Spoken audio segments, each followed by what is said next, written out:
What's up, and welcome to the Very Best Self podcast. I'm your host, Victoria Brown. Tune in each week as I have candid conversations with inspiring humans, including athletes, entrepreneurs, thought leaders, and anyone out there making waves. Get ready to leave your comfort zone behind, step into your power, and live a more purpose-driven life. I am so happy that you're here. Now let's do this. We're back. We got another one. We're coming in hot. So today's guest, her name is LaToya D. And I know I over exaggerate. God, I don't know how to say this every single time because I'm like, oh, I'm excited for today's guest. But like, and then every time I'm like, no, but like, I'm really, really excited. But like, no. Like, I really am excited. It was such like a freaking fun conversation. And this sounds like an oxymoron thing to say. But it was a fun conversation about anxiety. Yes, it was. I truly fell in love with who LaToya is as a person throughout this conversation. And I hope that you guys do too. She is someone who's just dedicated a lot of her life to anxiety that we all experience and how to get to the other side of that. She recently published her first book, Lose the Thoughts, Keep the Mind, where she discusses how to manage anxiety, your mental health, your personal growth. Her goal is to really help people overcome their personal anxieties so they can step into their most powerful selves. And if that doesn't sound good to you, then I don't know what does, because I think that's something that we all want in this life, is to live our lives as our most authentic selves. And so, you guys, this interview, it gets kind of saucy. Let me tell you, it gets a little saucy. And I definitely, you want to stay tuned because not only does LaToya share incredible advice and tips on battling your own anxiety, but at a certain point, I share a very, very interesting story about myself that was previously something that only close personal friends knew. So now you're going to be privy to young VB and I wouldn't say mistake I made. I really wouldn't call it that, because my experimental self, and we'll leave it at that. But yeah, if you're someone who's struggling currently with anxiety or have struggled in the past, this is a great one. So let's get into it. Here we go. Guys, welcome back. I am very excited today. I have LaToya on the podcast. And so LaToya, you really hello, welcome. You've got you have a new book that just came out, which we're going to talk about, but really you've built your social media following and really just you show up in the world as a guide for people who are struggling and dealing with anxiety and making that less taboo and, really releasing the stigma around having anxiety and talking about it. And so it says here, what I've written down here is that your motto in life is normalizing conversations about mental health one post at a time. Yes. So I just want to thank you for being here today. Thank you for having me. I appreciate it. Yes. And we're going to talk all things anxiety. And I think one of the biggest reasons why I feel like I was specifically looking forward to doing this interview and chatting with you is because if there's one human thing that ties us all together, every single person, I don't care who you are, I don't care where you come from, I don't care how successful you are or how successful you aren't, every single one of us, we deal with anxiety. We Absolutely. all do. We all experience it.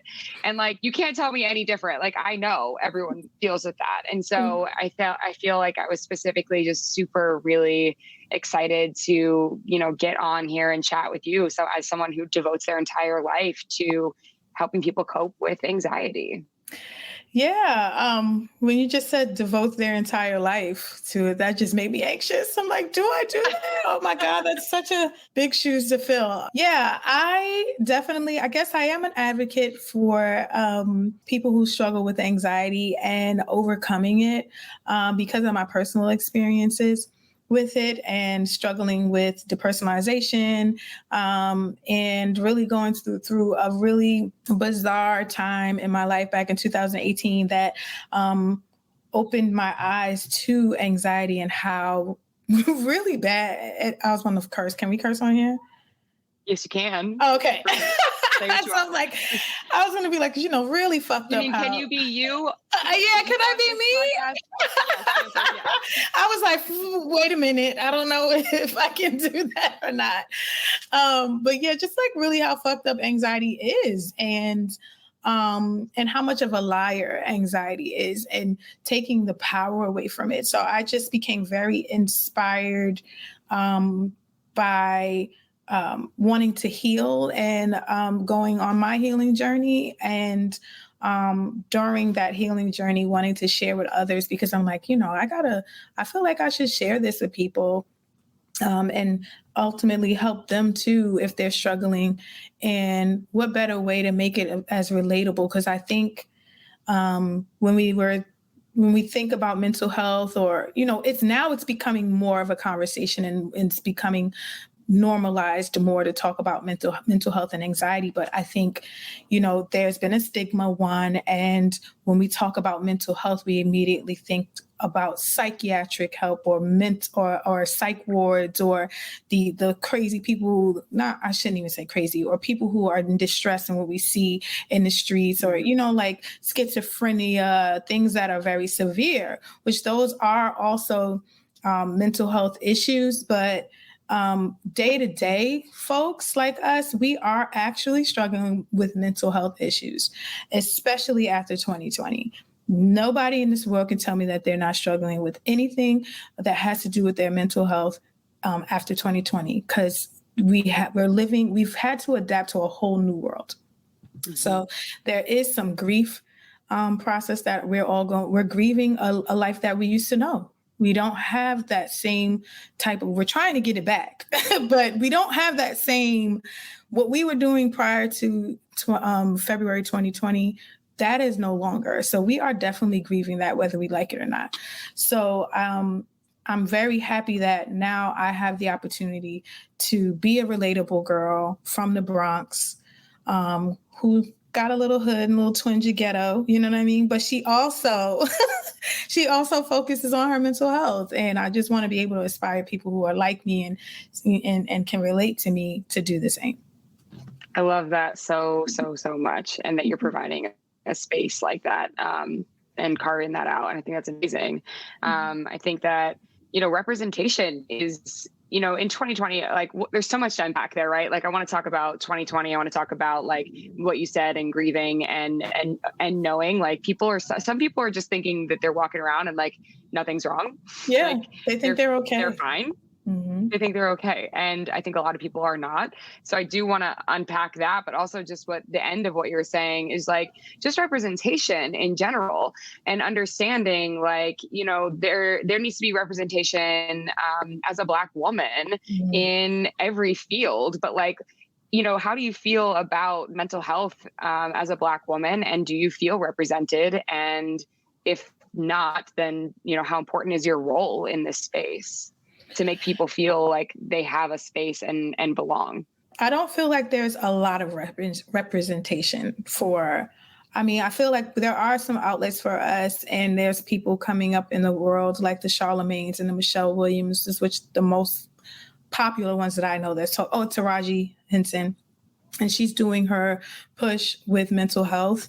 The thing that I don't know how to say this, but like they're celebrities, right? So sometimes it's hard for us to relate to celebrities because, right. Yeah, okay, girl, yeah, your man left you, or yeah, you're struggling with anxiety, Charlamagne, we catch that, but you're not worrying about how your Con Ed bill is gonna be paid. You're not worrying about if you're gonna be able to pay rent. And granted, you probably had to worry about those things in the past, but there's people who are presently doing that right now, who have lost their jobs because of COVID, whose man has left them, whose woman has left them, or what have you, and they're going through a lot of stuff. And sometimes hearing those things from those celebrities is not the most encouraging, because it's like, yeah, and after you're done talking, you're going to go to your mansion and I'm going to still be in this. So I say all that to say is like, there is representation, but there's not a lot of, just regular conversations going on that are relatable for us. And that's how I felt for myself. Mm-hmm. So I wanted to be able to provide that for people. And as far as Black women in the space, like I know, the wellness space is inundated with white women and men, and a thriving business at that, that I would love to tap into.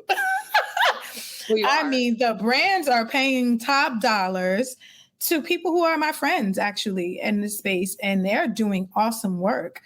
I just have not yet seen a lot of outlets. Like, I mean, there are other Black women in space like Dr. Joy, but she's also a therapist, so it works for her. Whereas someone like myself or someone like my other counterparts who are white women and my peers who are white women that are doing this are not therapists, and they were able to build this brand. There is a sense of white privilege in the wellness space that, I mean, it's just, that's what it is. You know what I mean?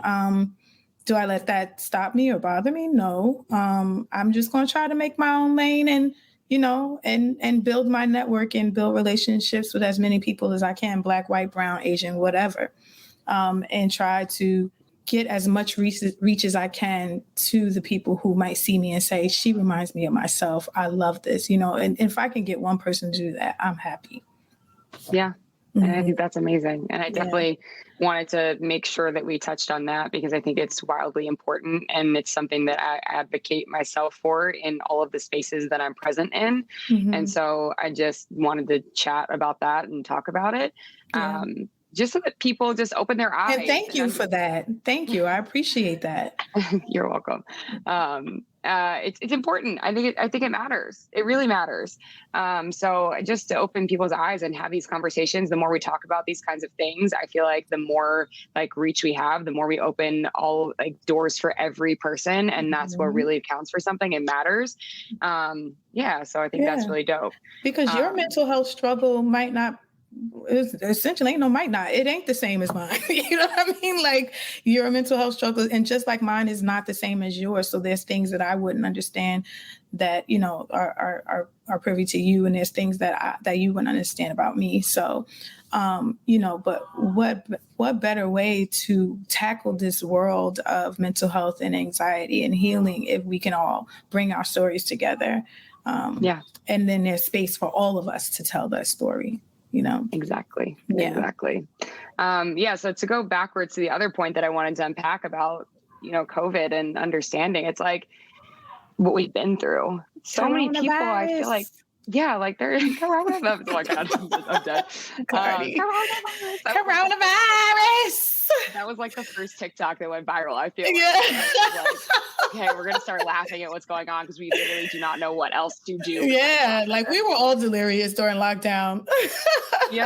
Crazy. But it's like, you can't just act like this happened. And then people are moving through life like zombies. No, absolutely. You can't just act like this happened and it's not affecting you. And so like people, if you notice like you're lashing out at loved ones or you're, like just like acting out in ways that you don't normally, like it might just be because you have not personally dealt with like what it feels like or what it meant to be locked in your house 24/7. Like that's not normal. It's not normal. It's not normal. It's not normal for us to be walking around with these masks every day.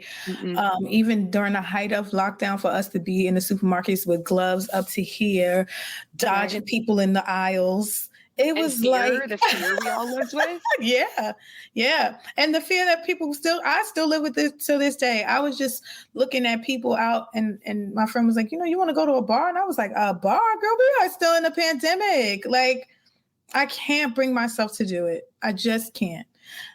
So, a lot of us are still walking around with a lot of fear and then on top of the pandemic, the racial unrest, and then on top of that, the vax and the unvax war is just like what? And then on top of that, people are still dying left and right. So it's hard. How can our mental health not be struggling right now? Right. So that would be a great segue into why people should get your book. Mm. Which is, let me make sure I get the title exactly right. Lose the thoughts, keep the mind, which I love.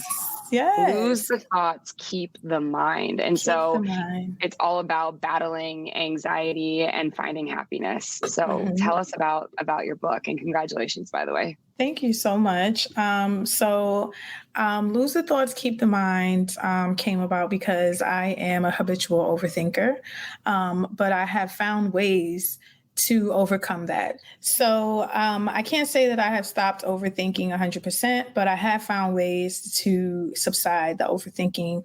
I have found ways to really battle anxiety and win. And every day is not a win, but I do explain that in the book that you're not always going to win. For every 1,000 losses, that one win is still worth it. So in the book, I, wanted to just be so as plain and simple as possible to just teach one, what anxiety is and how you can start to accept who you are and how your mind works and why your mind works that way. And because I've done a lot of acceptance and come to Jesus moments about why my brain and why I think this way and why I react to certain things this way. And I wanted to be able to open that door for the reader to be able to start digging a little deeper to figure out how and why their mind works the way it does. Because once you figure that out, it's like, okay, so I know how to work around this. I know that if this person doesn't text me back in 10 minutes and I start to get anxious, that's my abandonment issues. So how now I don't get to lash out on this person. I don't blame this person for that. But now I need to really assess and try to get to the bottom of how can I heal my own abandonment issues.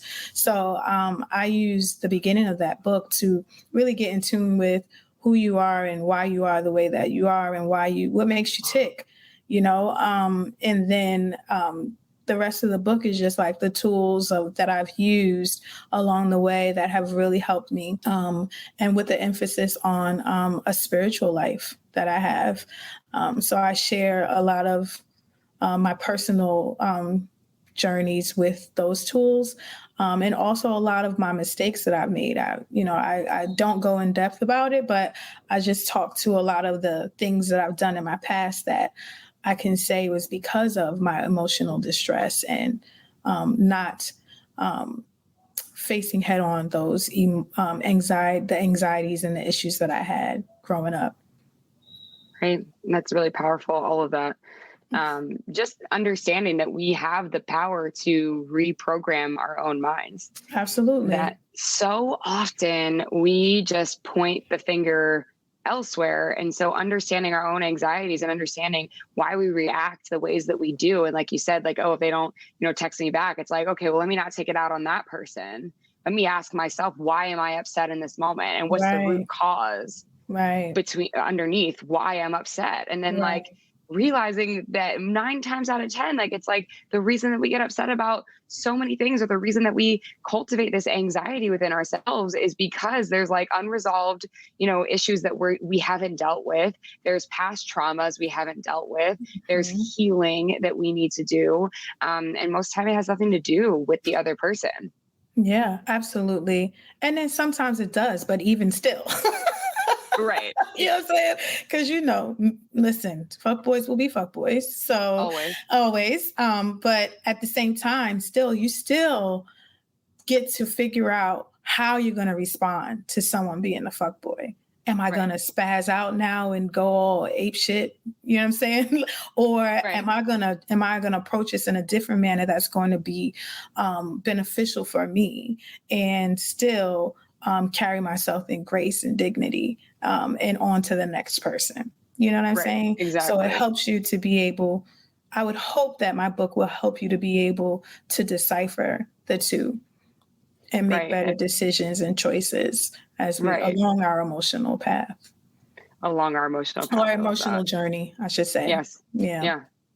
I mean, because at the end of the day, it's like, we have to teach ourselves how to respond instead of react to stressful Yes. situations.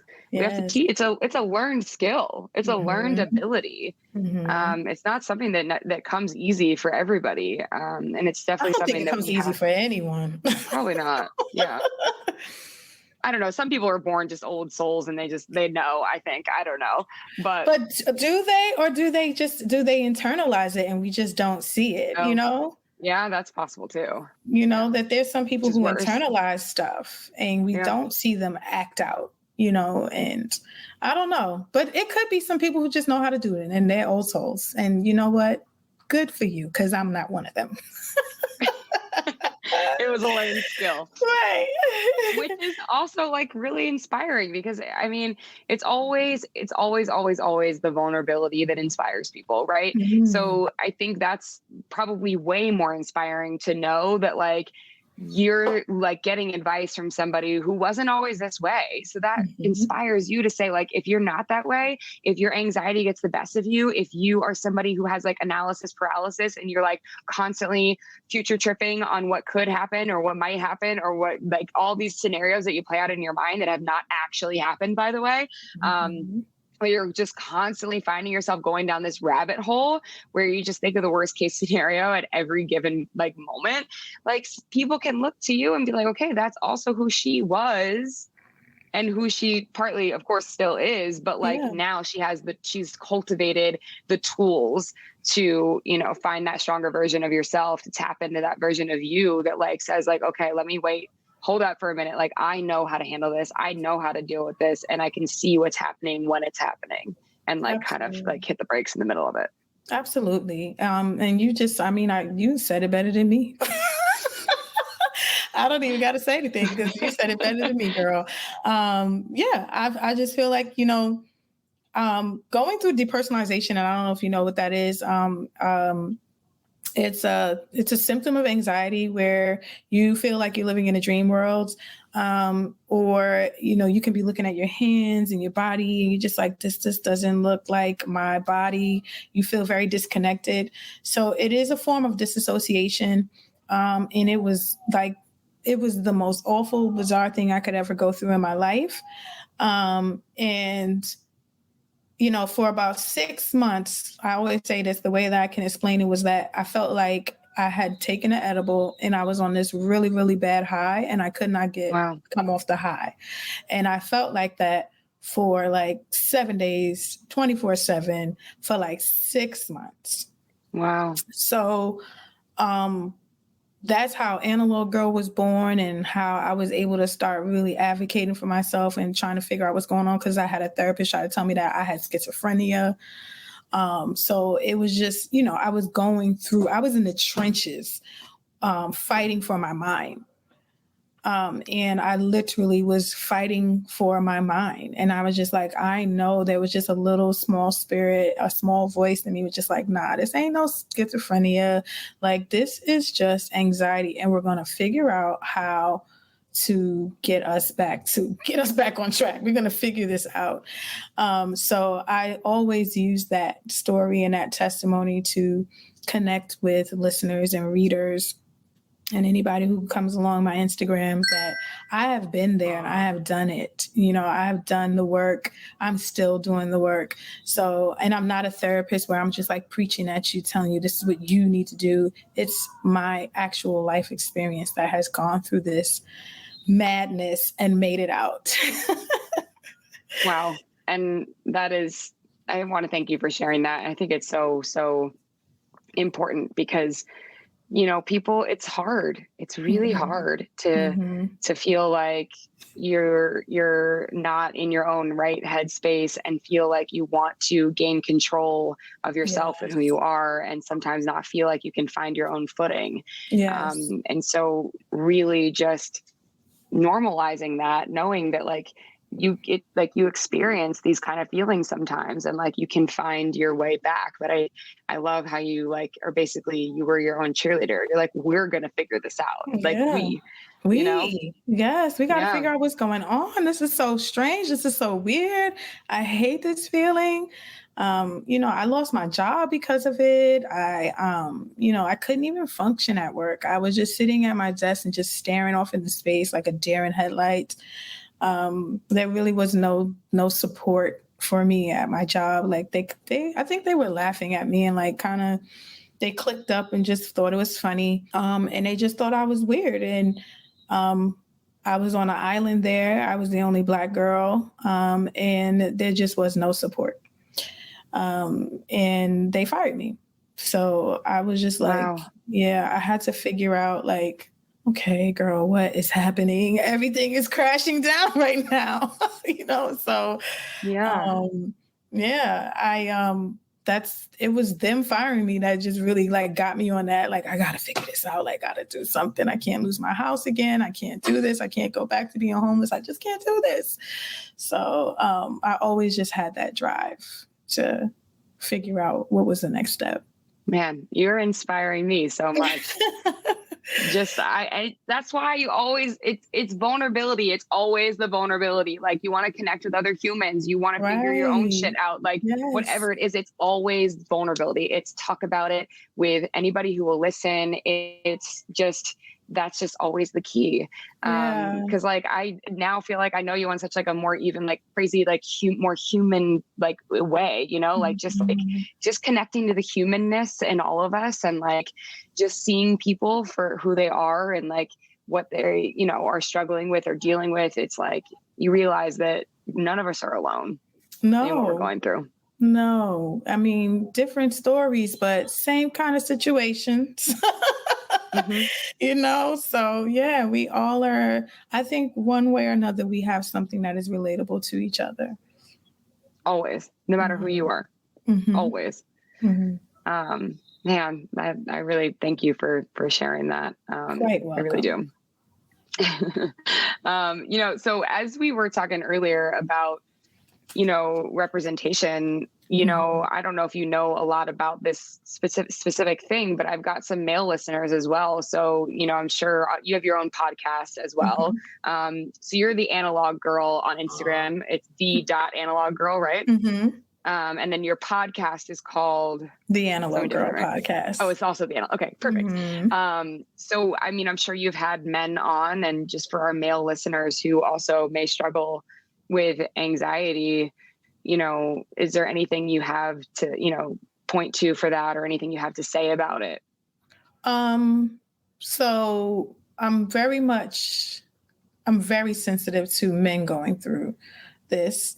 Men reach out to me often to discuss depersonalization and specifically depersonalization. Men have reached out to me about because, especially Black guys, because they're just like, I just didn't know what I was going through. And you are the first person that I have seen like talk about this on a public platform. So there have been a lot of men who have reached out to me specifically about that.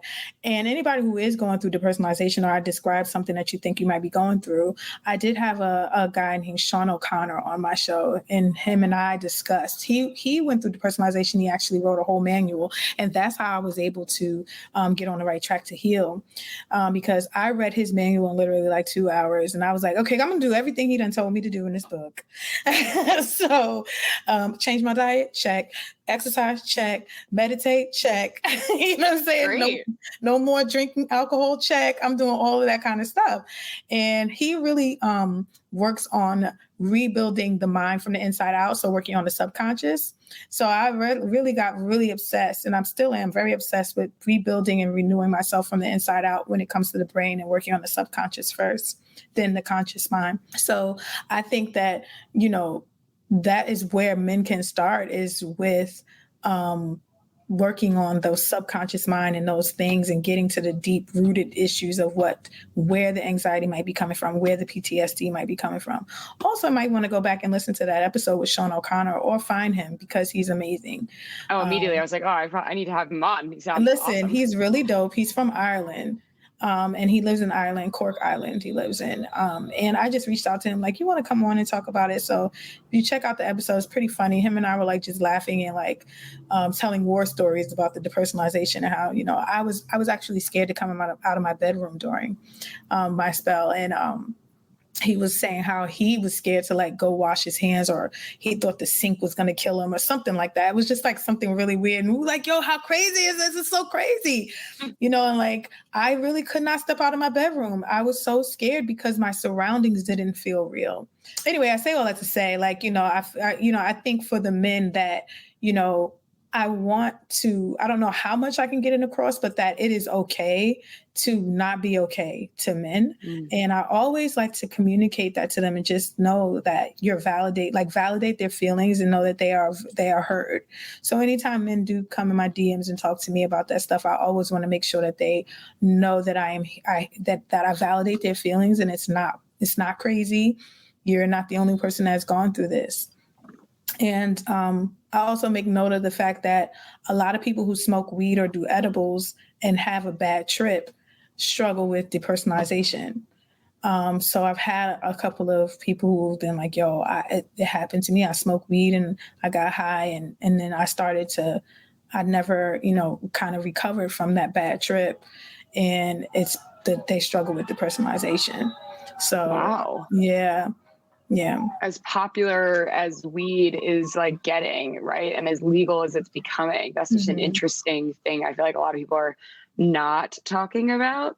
Like, all you hear about is like all the benefits all the time. Yeah, because most people don't talk about depersonalization. So like if you Google depersonalization, most people, like, you'll see in the forums that once they start getting better, they won't talk about it. The people in the forums are the people who are saying, like, even people with brain injuries can struggle with this too. So it's all different kind of things, different kind of reasons. It could be underlying traumas. It can be PTSD. It can be the sudden death of somebody that causes you to go into this disassociated space. So, you know, it could be anything, but there are a lot of people out there who have smoked weed, had a panic attack, because panic attacks is what really, really causes it. If you constant panic attacks, sends your body into this fight or flight mode, or your mind. And so there's a lot of people who have smoked the weed and have panic attacks, and then they struggle with it. And then it might go away a day or two. And some people it doesn't. It stays for a while, like it did for me. So, wow. Yeah. That's crazy. And that's awesome to talk about too, because if anybody's like, oh, you know, and they continue to smoke weed, like, some people it's just not good for. Yeah, it ain't for me. I tell you that. I have a whole episode about that too. I talk about how I kept trying to like it. I've smoked weed, like, you know, I was like, I'm supposed to like this. People like this. It's just not for me. I'll stick to wine. Yeah. I feel that. I definitely had a smoky night. Like you watch Friday, the movie Friday, when he was running in the street high. That was me. Yeah. That was me out in the street, bugging out. Oh my God. Yeah.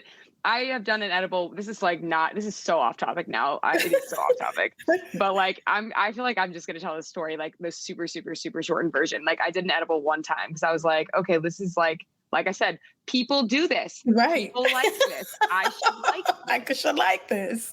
Okay. So this is like old VB, Victoria, I go by VB. I was like old VB. Okay. I was living in LA. Okay. I was working at Hooters at the time. Okay. On Hollywood Boulevard. Right. So my roommate, right. My roommate worked with me. So her name was Delicia. So she's like, yo, girl, I got this edible. And I'm like, oh, okay. She's like, let's take it. And I'm like, I've never done that before. So I'm like, whatever, people do it all the time. So like I said, like, I felt like, you know, and she's my roommate. So like, I trust her, whatever.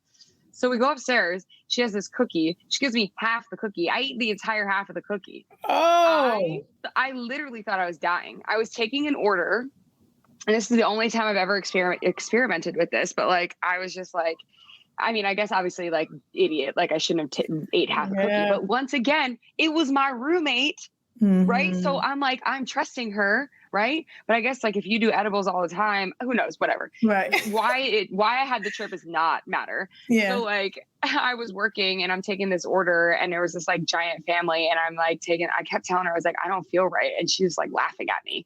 And I'm like, no, I don't feel right. And like I was taking this order and this man was giving me the order for the whole table. And I remember I was like, huh? And then he was like, he gave the order again and I go, huh? And then I remember I just walked away. I walked away and it was an out of body experience. I felt like I was looking at my hands, but my hands were somebody else's hands. Yes. And I remember saying to the manager, I said, call 911, call 911. That's what I said. Call 911. I thought I was dying. I literally thought I was dying. Mind you, he did not call 911.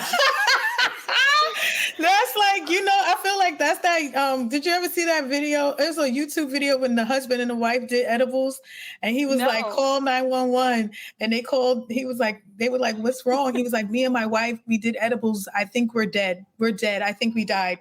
We died. I was like, yo, yeah. And how you were feeling, that sounds about right. Like I kept saying, I don't feel right. Like I feel like I'm high. This is crazy. Yep. Now imagine that feeling that you had every day. Bugged. That is crazy. Because I was like, oh my God. I remember I went to sleep. Also the cook, one of the chefs took me home. Really? Okay. Like I left. So did you continue working? No, I couldn't. It was physically impossible. So I didn't lose my job. My roommate told my manager at the time that I had started these new vitamins, and she thought maybe I was having a bad reaction. Look at her holding you down. Go, girl. Yes. So the chef takes me home, and thank God bless him that I could trust him because I was like couldn't move my limbs. I remember he like came into my apartment and like literally like put me into bed.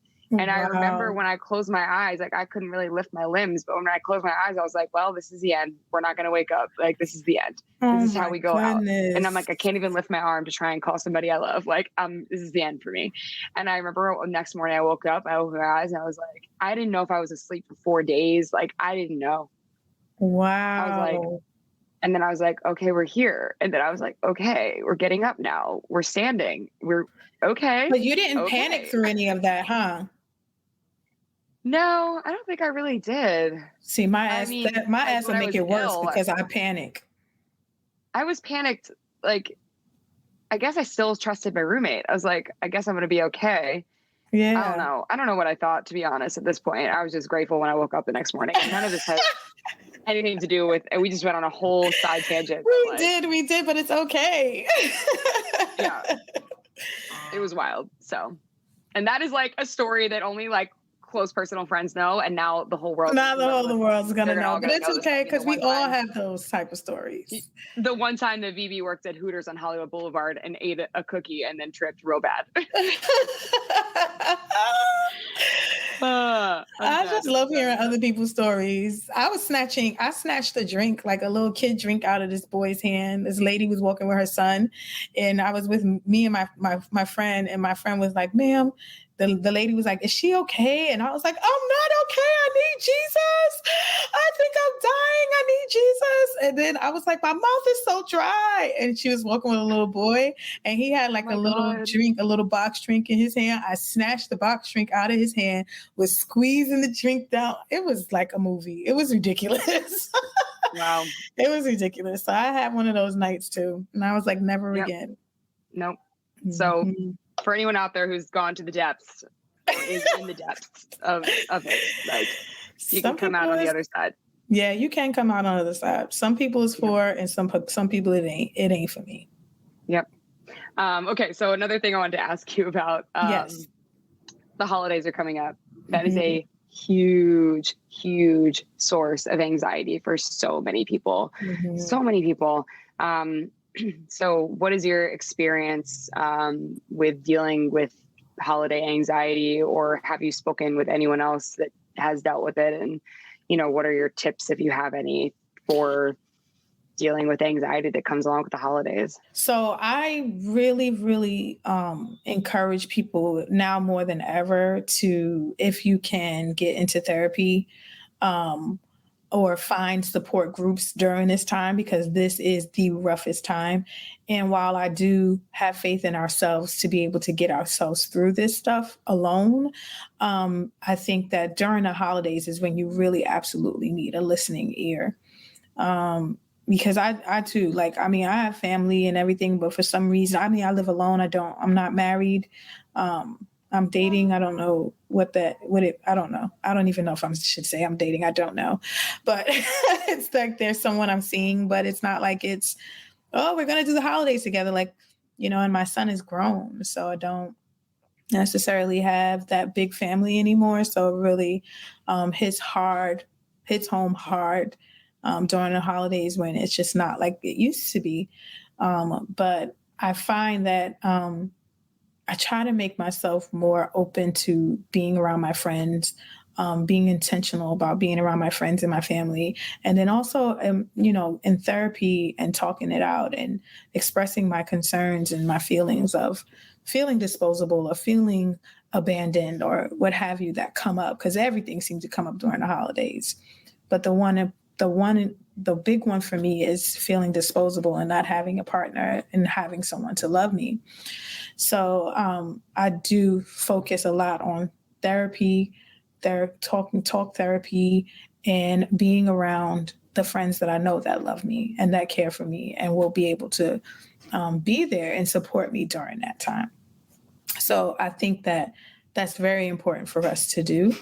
And if you're not a person who goes through it, but you have a friend that does, this is when you get to be very intentional about your friendship with that person and invite them out to eat, invite them to dinner, invite them over to your house for the holidays.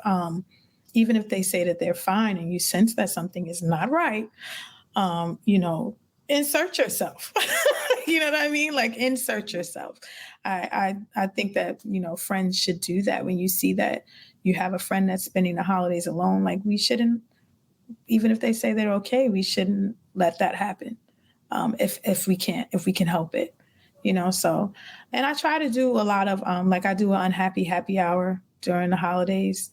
So I try to do more events for people like us who might be alone or struggle with the holidays. I have very close friends who have lost their siblings suddenly, lost their parents suddenly. So I like to just bring everybody together and we can, drink and be merry and have a good time. So yeah, I just always want to choose love in the healing process and doing things that I feel like people would feel loved and feel appreciated and feel validated in that space. Right. I love that. I love unhappy happy hour. And everything I feel like I hear from you is like, in your healing journey and in your healing process and in your growth journey process, all of it, it sounds like you really like show up in the world as what you needed. That's good. I see that in you. Yeah, I see that in you so much. That's good. And I would agree. I guess a lot of the times I feel like I don't get what I'm needing. So I become what it is that I wish that I had. Yeah. And that's it's a great tool for anyone to put in their pocket, is like, if you feel like you need more love in your life, then give more love. If you feel like you need more people around you to be loyal to you, like, be loyal to those around you. Yes. Whatever it is that we feel like we're lacking ourselves, if we give that to others, it always comes back tenfold. Like, you end up, filling that gap or that void that you feel or felt. Yes. Preach, baby. Yes. Yes. So anyways, let me ask you one more question. I won't take up too much more of your time. But okay. What is one piece of advice that you would give your younger self? Block him, girl. Amen. To be honest, block him. There are way too many men in my life that I gave way too much time, power, and energy to, that I just, like, out of sight, out of mind. Don't look at his page. Don't look at his stories. Don't check if he's looking at your shit. Yes. No, block him. But once Block you don't, you him. can say more. Yeah. Yeah. And I'm older than a lot of y'all. So we didn't really have social media, but block his phone number. That's what I would tell her. I would tell her, my young self, my 20s, block him. I put too much on men and boys and being in relationships. And that was my own daddy issues. And if I could go back in time, I would be like, no, no, no. We're blocking every single one of these motherfuckers and we're going to focus on you. Yeah. That's what I would tell her. Yeah, I like that. Man, we got 2 sound bites for this episode, because that right there. I have to post that. We gotta like post something that's like serious, but like also like that.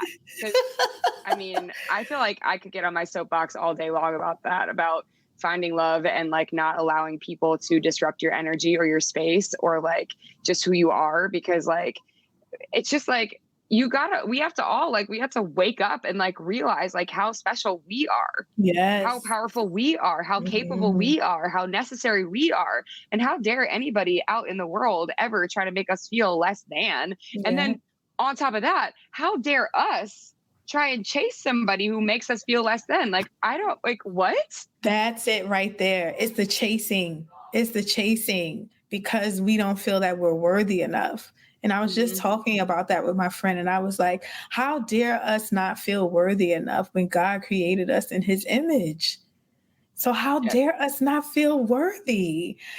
And yeah, I just be like, no, no, no, we're worthy. We are so worthy.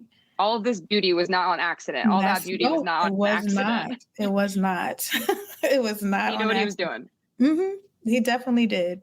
He definitely did. So I totally agree.